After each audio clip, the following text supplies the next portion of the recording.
Je suis Dr Sadrak Oubetiam Mugwembe Foyonkana. J'exerce la médecine dans ce cabinet médical depuis avril 2019 dans cette ville de Datteln qui est à 30 km au nord-ouest de la ville de Dortmund. Bon, après le baccalauréat D au lycée bilingue de Bafoussam, j'ai fait 3 ans d'études universitaires à l'université de Chang où j'ai étudié biochimie, fini avec une licence en biochimie, puis quelques mois de cours de langue comme c'était usuel à l'époque, et je suis venu en Allemagne en 2000 pour commencer les études de médecine en 2001 que j'ai terminé avec succès en novembre 2007. Voilà. Les raisons d'avoir étudié la médecine sont relativement simples. J'ai eu beaucoup de chance. Je vais commencer par une histoire assez pathétique. À l'âge de 5 ans, j'ai eu le tétanos, qui était une maladie assez terrible, avec une mortalité de plus de 90%. Et grâce à la ténacité des médecins et surtout d'une infirmière qui a tout laissé, qui a tout sacrifié pour me sauver, qui est aujourd'hui une de mes mamans, j'ai décidé, après avoir survécu miraculeusement à cette maladie aussi terrible, de devenir un jour aussi médecin pour pouvoir aider les autres et peut-être sauver aussi une vie. Ça, c'est la motivation la principale. Les autres sont assez secondaires. Après mes études de médecine à la Ruhr-Universität à Bochum, c'est à environ 10 km de la ville de Dortmund, j'ai commencé ma carrière professionnelle à la clinique universitaire de Bochum-Langenthal. C'est une clinique de l'université de Bochum, sous le règne très strict et très dur, du moins pas dur en tant que, pas dur dans le mauvais sens, mais solide dans la formation de professeur Schmigel, où j'ai travaillé 2 ans. Et après les 2 années, je suis voulant faire la cardiologie comme spécialisation.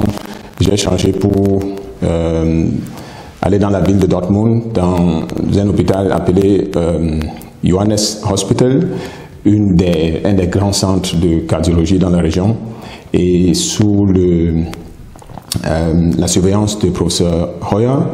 J'ai commencé la formation en cardiologie, en imagerie cardiaque, avec le scanner cardiaque, le MRI, et plus tard, sous la direction du professeur Möllmann, la cardiologie interventionnelle, jusqu'en 2019. Donc ça veut dire qu'en 2014, mais 2013, j'ai fait la spécialisation en médecine interne.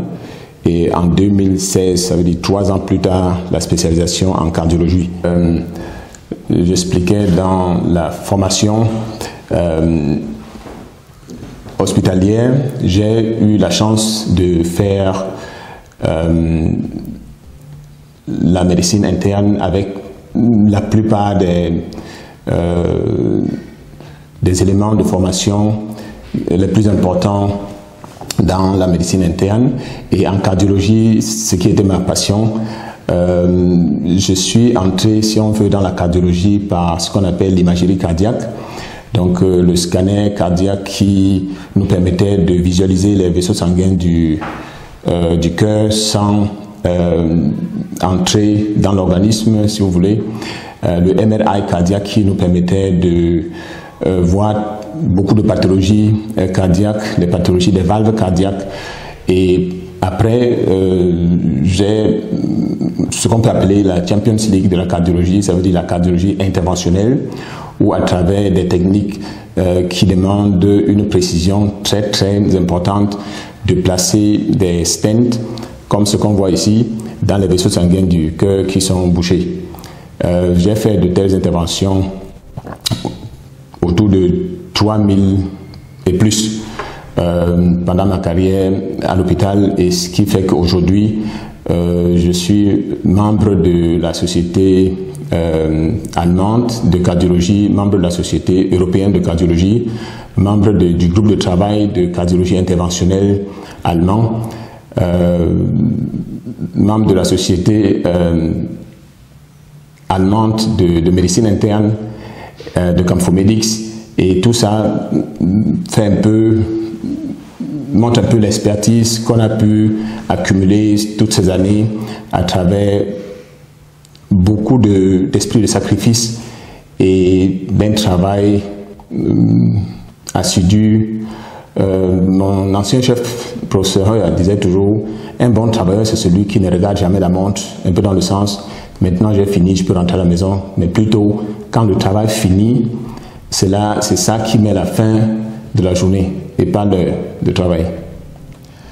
La cardiologie, parmi beaucoup de cycles de spécialisation en médecine, parce que j'estime que quand on veut faire quelque chose, si on veut faire bien, on doit choisir la partie la plus importante du domaine. Et je pense que bien sûr que tous les domaines de la médecine sont importants, mais le cœur qui est le centre de travail de tout l'organisme était pour moi une fascination. Pouvoir travailler sur lui sans qu'il ne souffre de mon travail, sans qu'il ne souffre de mon intervention, c'était ça en fait le challenge. Le cœur est l'un des organes les plus centraux à côté du cerveau de l'organisme humain. Et je pense que c'est aussi un symbole pour moi de pouvoir travailler sur un organe aussi sensible et réaliser que je suis capable aussi de le faire. Un peu une sorte de motivation pour les jeunes qui viennent après et qui ont souvent peur de s'intéresser à des domaines aussi sensibles. On doit laisser tous ce préjugé et se concentrer sur le travail, et en se concentrant sur le travail, tout est possible. Et je pense qu'aujourd'hui, j'ai quitté l'hôpital tête haute après ma carrière hospitalière. Et aujourd'hui, c'est vrai que la cardiologie est aussi active dans mon quotidien, mais plus comme à l'hôpital, surtout avec l'échographie, avec l'analyse des électrocardiogrammes, avec la prévention que je trouve très très importante pour une médecine qui se veut payable et acceptable pour la plupart des populations. Oui, quand on s'installe dans un cabinet médical, bien quand on commence à travailler, quand on prend la responsabilité ou bien des responsabilités dans une société, la question qu'on se pose, qu'est-ce que je veux laisser, qu'est-ce qui doit rester de moi après? Je pense que la chose la plus importante, c'est ce que nous pouvons donner aux générations qui viennent après nous. C'est ce que nous pouvons donner à la société dans laquelle nous travaillons, ou bien nous vivons. C'est ce que nous pouvons donner à la société d'où nous venons, le Cameroun. Je ne pense pas que nous pouvons, quel que soit l'argent, ou bien les voitures, ou je ne sais pas quoi, qu'on peut envoyer au Cameroun, ça ne peut pas nous aider. Ce dont nous avons besoin, c'est la connaissance. Transférer ce qu'on a appris ailleurs de bien chez nous. Et la postérité ne retiendra de nous que nos œuvres. Pas combien d'années on a vécu, pas les biens qu'on a amassés, mais ce qu'on a pu transférer aux autres. Et je pense que si aujourd'hui, puisque dans la vie, nous ne possédons rien, nous sommes juste des administrateurs de tout ce que nous avons, que ce soit nos enfants, que ce soit nos maisons, que ce soit nos cabinets médicaux ou bien nos richesses, nous sommes juste des administrateurs. Et si nous comprenons que notre devoir, c'est d'administrer ce que nous avons avec autant d'esprit de responsabilité que possible, nous pouvons laisser cela aux autres dans un état sain. Et les autres, s'ils comprennent que leur devoir, c'est de bien administrer aussi pour pouvoir transférer aux générations qui viennent, je pense que c'est ça la clé du succès. Pouvoir, ce que nous avons appris ici, dans le cadre, par exemple, de Camphomedix, c'est l'association des médecins d'origine camerounaise qui exerce en Allemagne, nous essayons toujours de mettre l'accent sur ce côté-là. Transférer ce que nous avons appris ici au Cameroun, faire comprendre aux nôtres que nous n'avons pas à leur donner de l'argent, mais la connaissance, puisque c'est avec la connaissance on peut tout faire. Et aujourd'hui, on a toutes les chances d'acquérir cette connaissance-là. Il est juste important qu'on mette l'accent sur les choses qui peuvent nous amener en avant. Les social media qu'on a aujourd'hui, on peut les transformer en sites de connaissances. Pas pour transférer les photos, pas pour changer des inutilités, mais pour faire profiter aux autres ce que nous avons appris de bien. L'Allemagne n'a pas seulement des côtés positifs, n'a pas seulement des côtés négatifs, mais notre devoir, c'est transférer chez nous ce qu'on a trouvé de bien ici. Je suis assis aujourd'hui dans ce cabinet médical grâce à l'assiduité au travail et à l'esprit de bien faire ce que j'ai à faire. Je ne rêve pas de devenir riche, mais je voudrais laisser à mon peuple, à vous, à toi, un monde où on te respecte mieux, où on te respecte plus, où on comprend que tu es capable aussi de tout réussir si tu veux. C'est la volonté qui compte. La pauvreté comme la richesse, je dis souvent, c'est un choix. Toutes les actions que nous faisons au quotidien, tout ce que nous faisons, si nous voulons fuir la pauvreté, à chaque moment nous devons nous poser la question, ce que je fais maintenant, ça m'amène vers la pauvreté ou vers la richesse? Et si chaque fois, devant les décisions importantes, dans le quotidien, on se pose ces questions-là, je suis sûr que nous avons plus de chances de vivre dans un monde que nous voulons à notre goût et sans toujours rêver des choses que nous ne connaissons pas. Déjà, je ne prétends pas avoir la clé du succès. Je peux juste apporter ma modeste contribution et peut-être mon point de vue, vu la vie que j'ai eue jusqu'à présent. Quand on arrive dans une société comme celle-ci, mon père me disait, quand tu es quelque part, quand tu arrives quelque part, avant de demander que tout le monde t'aime, pose-toi la question, suis-je un plus ou un moins pour la société? Qu'est-ce que j'apporte à la société pour que la société m'aime? Et si nous comprenons cela, aujourd'hui, on a toutes les chances, quel que soit l'endroit où on se trouve, de réussir. Il faut seulement avoir la vision et l'esprit de bien travailler, de bien faire ce qu'on a à faire, d'apprendre, pas pour réciter, mais pour comprendre et appliquer. Pour répondre à la question, je voudrais parler d'une théorie que j'ai pu développer au fil des années à l'hôpital, vivant souvent des situations un peu compliquées. J'ai développé une théorie qui s'appelle la maison de Humbe, appelons ça comme ça, ou bien la théorie du succès. Ça veut dire que j'estime que nous tous, nous venons au monde, soit comme des enfants de la maison, si on peut dire comme ça, ou bien des enfants ramassés de la rue. Dans chaque maison, si on voit 4 enfants, 2 sont de la maison et 2 ramassés de la rue. Les enfants de la rue sont un peu toujours traités, pas aussi bien que ceux de la maison. C'est normal, c'est naturel dans toutes les civilisations. Mais seulement, pour atteindre le sommet, on a besoin de 3 choses. 3 choses, je suis persuadé. L'assiduité au travail, la chance qu'on peut te donner, l'opportunité qu'on peut te donner et le destin personnel. Ça veut dire quoi?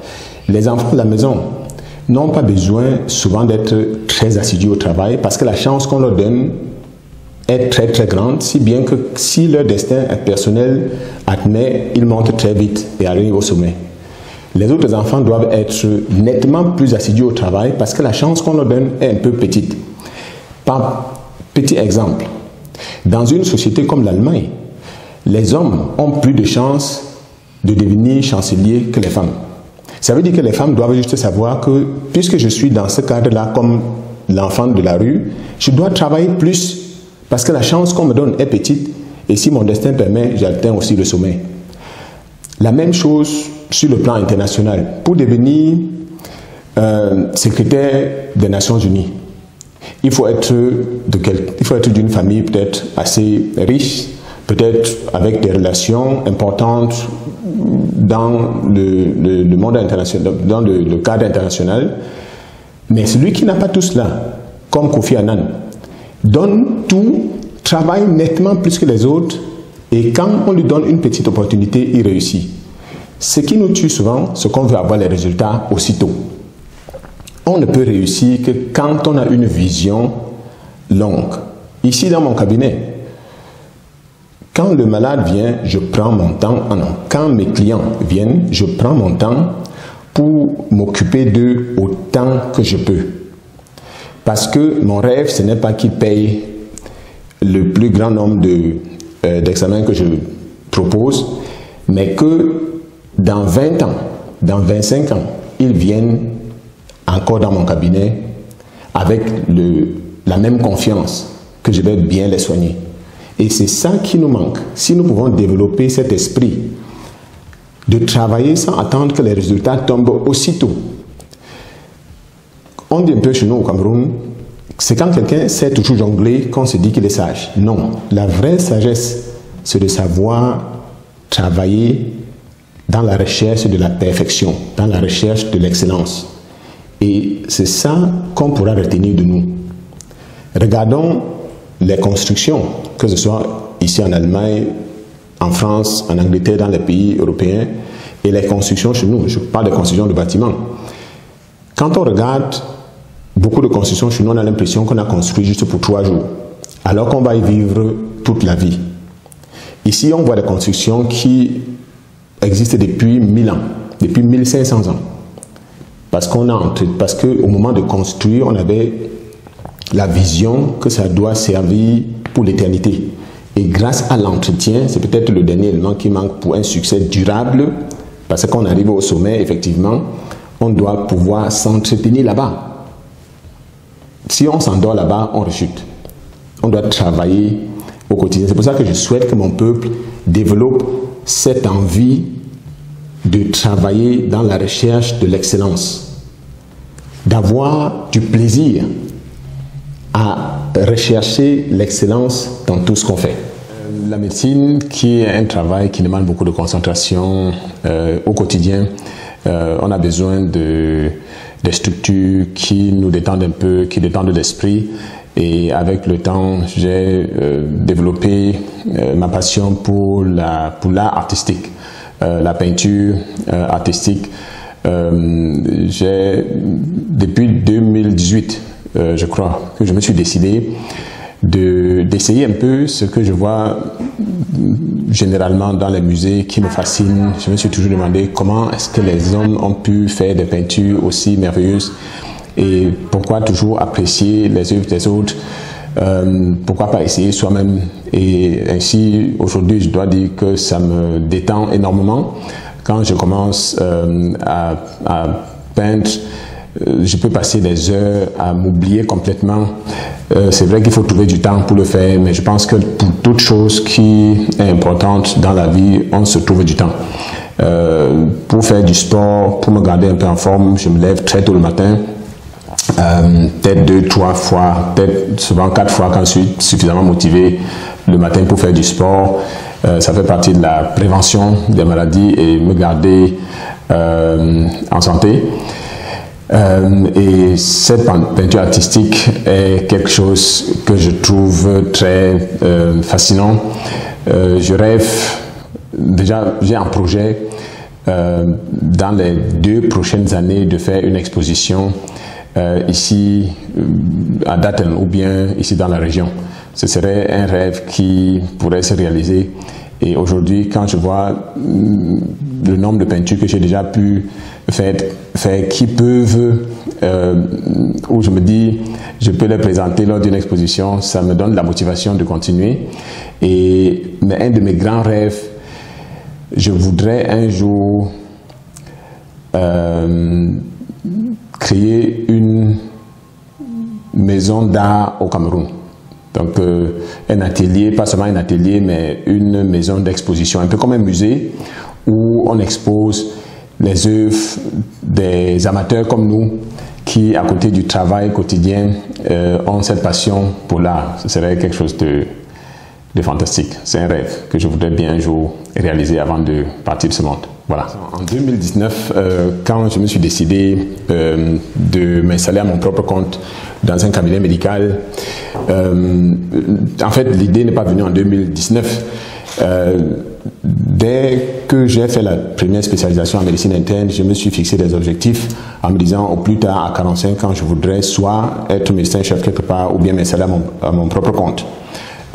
C'était un objectif assez ambitieux, mais qui ne se fixe pas l'objectif ne peut rien réussir. Et c'est là qu'en 2019, tout était fait. Le marché était tel que, comme on dit chez nous, autant c'est à mien. Bon quoi. Et pour entrer dans le... pour m'installer à mon propre compte, je me suis dit, il y a un proverbe de chez nous qui dit, quand tu veux aller vite, va seul. Mais quand tu veux aller loin, va avec les autres. C'est là que j'ai eu la chance de pouvoir gagner ma collègue Nelly Todd, avec qui je travaille depuis 13 ans. Donc on a gagné la confiance l'un de l'autre et on sait se soutenir et s'harmoniser dans le travail. Et c'est là qu'on se dit, on essaye, enfin, pas qu'on essaye, on s'installe à notre propre compte. Et dans la recherche du nom du cabinet, moi qui suis un passionné de l'art, les noms qu'on nous a proposés ne nous plaisaient pas et finalement, j'ai eu l'idée de me dire, ok, on peut dire cabinet médical à Datteln, mais je ne voulais pas que ça sonne trop étranger. Mais je voulais quelque chose qui présente la médecine comme un art, puisque la médecine c'est un art.